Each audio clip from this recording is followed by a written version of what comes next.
The valley holds still.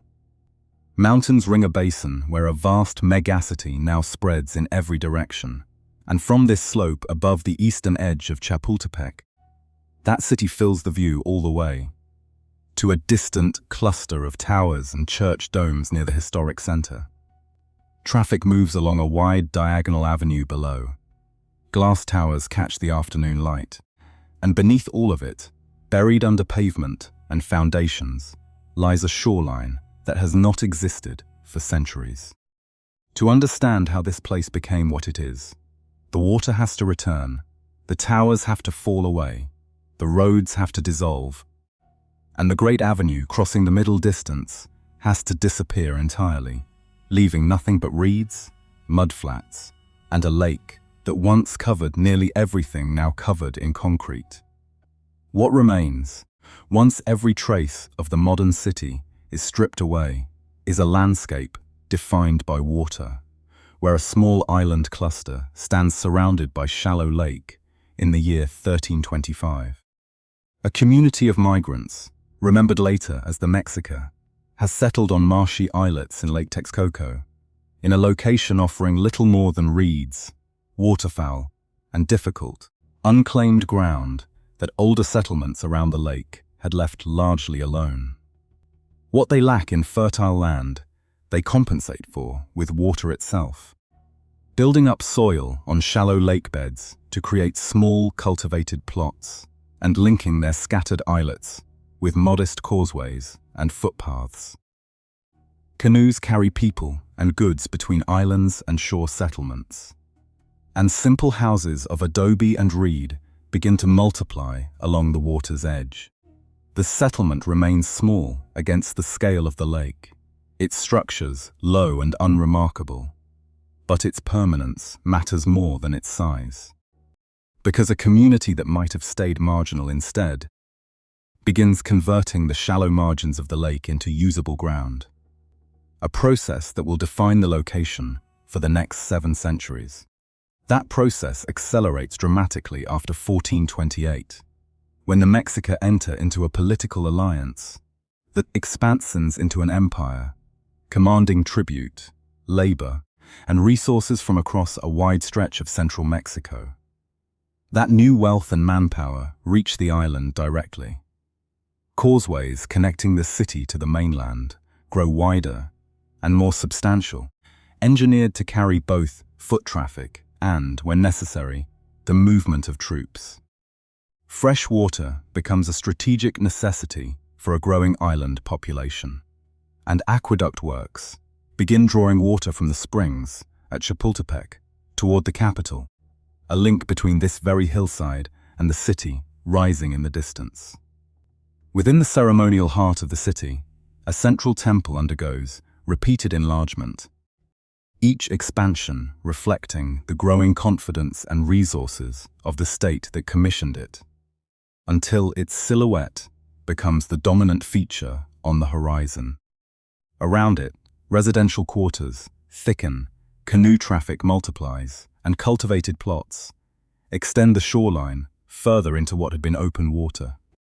By the early 16th century, what began as a marginal settlement has become one of the largest cities in the hemisphere, its markets drawing tens of thousands of people, its engineering rerouting the lake itself to serve an imperial capital.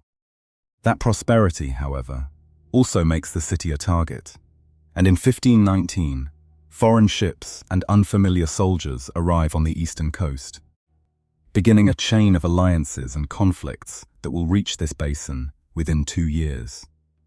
When Spanish forces and a large coalition of indigenous allies lay siege to the city in 1521, the same causeways and aqueducts that once symbolized imperial strength become military targets, cut to isolate the capital and deprive it of fresh water and food. Smoke rises over the western approaches as fighting damages canals, embankments, and eventually the temples themselves. The siege ends not in a single collapse, but in a prolonged campaign of destruction, house by house and district by district, until much of the ceremonial and residential core lies in ruin, its population scattered or dead, its monumental skyline reduced to broken platforms and rubble. The devastation does not empty the site.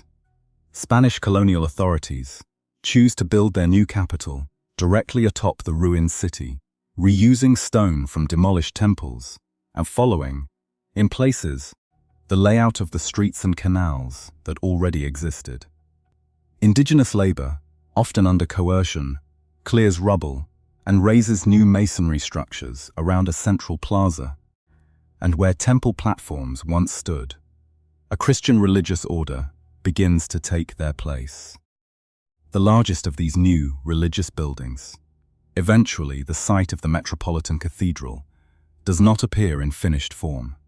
Its major construction begins only in the later 16th century and continues for more than 2 centuries, so its skyline presence grows gradually rather than all at once, one stage of scaffolding giving way to another over generations. Around the plaza, the city takes on the rectilinear geometry, favored by Spanish urban planning, its straight streets replacing the more organic canal-based layout of the earlier capital, though canoes still move through surviving waterways alongside horses and carts, since the lake has not yet been forced into full retreat. But permanence on this site does not mean safety from the water that made it possible in the first place. In 1629, unusually heavy rains overwhelm the basin, and floodwater rises through the lower districts of the city, submerging streets, damaging buildings, and disrupting normal life for an extended period afterward. The flood convinces colonial authorities that periodic disaster is not an acceptable cost of occupying this site, and in the decades that follow, increasingly ambitious drainage projects begin cutting channels to carry water out of the basin entirely, a slow but decisive campaign to separate the city permanently from the lake that once defined it. Baroque churches and administrative buildings rise in growing numbers as the drained land becomes more reliably solid. And by the time independence arrives, in the early 19th century, the city looks less like an island capital and more like a terrestrial one, its edges finally beginning to press outward into land that had been marsh only a few generations earlier. That outward pressure, at first, moves slowly, since large stretches of open and lightly used land still separate the compact colonial core from the base of this hill. Independence itself changes flags and authority more than it immediately changes the visible city, and its consequences unfold gradually rather than in a single dramatic transformation. War does reach this particular hillside directly in 1847, when advancing forces during conflict with the United States bombard the heights near Chapultepec, leaving scorched ground and damaged structures that require years to repair. Recovery, though, becomes the occasion for a larger ambition. In 1864, a broad new road is commissioned to connect Chapultepec directly with the historic center, cutting a long straight line across what had been open countryside, planted with trees and designed from the outset as a formal avenue rather than a simple road. At first it remains sparse, lined by empty lots and occasional new construction, but that changes decisively after 1876, when a long period of centralized modernization brings investment infrastructure and elite development pouring into the corridor. Streetcars begin running along its length. Ornamental monuments punctuate its intersections, mansions and government buildings rise along its edges, and the forest at Chapultepec itself is formally landscaped into a public park, befitting its new role as the western anchor of the capital. Near the end of this period, a tall commemorative column celebrating a century of independence is raised along the avenue, completed in 1910. Its presence marking just how thoroughly this once empty stretch of ground has been absorbed into the ceremonial life of the city. What had been a gap of open land between the old capital and this hillside has, within a few decades, become one of the most prestigious addresses in the country, an urban spine carrying the city's ambitions westward toward the very location from which it is being observed. That spine keeps carrying weight, even as political stability collapses. Revolutionary conflict, beginning in 1911, brings troops, demonstrations, and periodic disruption to the streets, but it does not undo the physical growth of the preceding decades, so much as interrupt it temporarily. Once centralized government returns later in the decade, growth resumes with new momentum, and increasingly, it is measured in motor traffic rather than horse-drawn carriages. Automobiles multiply along the avenue through the 1920s and 30s.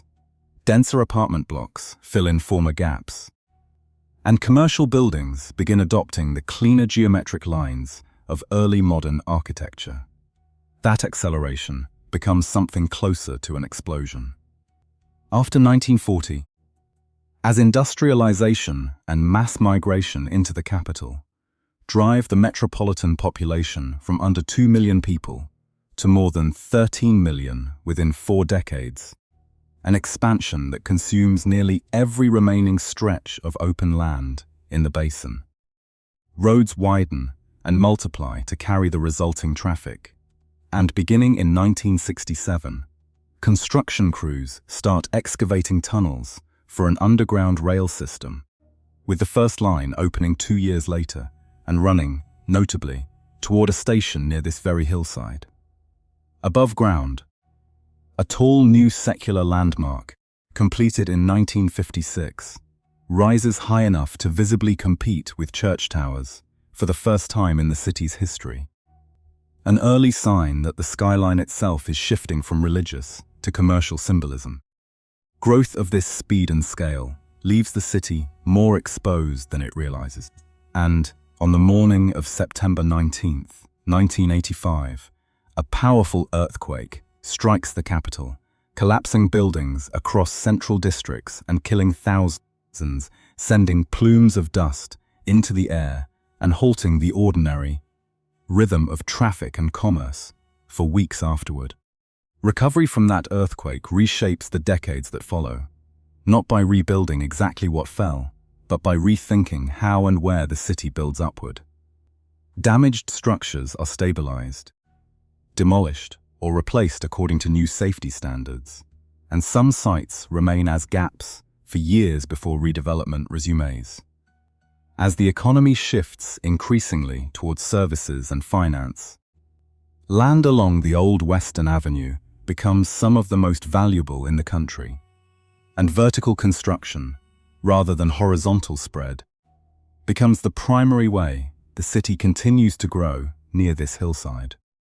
Glass-clad office towers rise one after another along the corridor, their reflective surfaces replacing the low commercial buildings and mansions of an earlier century, while older landmarks, including the cathedral, the Independence Column, and the mid-century tower nearby, remain standing among them, layered rather than erased. Public transit expands and diversifies. Buses and an integrated network of routes moving alongside private automobiles through streets far denser than anything the 19th-century planners of this avenue could have anticipated. Chapultepec's forest endures as one of the last substantial breaks in the built landscape, its presence increasingly valuable, precisely because so little open ground remains anywhere else in the basin. By the 2020s, the corridor connecting this hillside to the historic center has become a continuous field of high-rise architecture. Its skyline no longer defined by any single dominant structure, but by dozens of competing towers. Evidence of a city that long ago ran out of room to expand outward and has instead been rebuilding itself upward, again and again, on the same narrow strip of reclaimed land. Return, now, to the frame as it stands today, and the distance between this hillside and the historic center that once required navigating open water by canoe is filled entirely with buildings, roads, and moving traffic. Beneath those streets lie the foundations of temples torn down 5 centuries ago, their stones reused in colonial walls that still anchor parts of the modern city. The cathedral, rising faintly in the distance, occupies the same ground where an empire's ceremonial center once stood, expanded stage by stage across 2 very different eras. The avenue running through the middle of this view still follows the line cut across empty countryside in the 1860s, carrying the same westward ambition it always has, only now vertically rather than horizontally. Mexico City did not become what it is by discarding what came before and starting again. It became what it is by settling the same basin repeatedly, adapting first to its water, then fighting to drain it, then building across the ground that water left behind, and finally building upward when there was no ground left to claim. The mountains ringing this valley have not moved in 700 years. Almost everything within them has.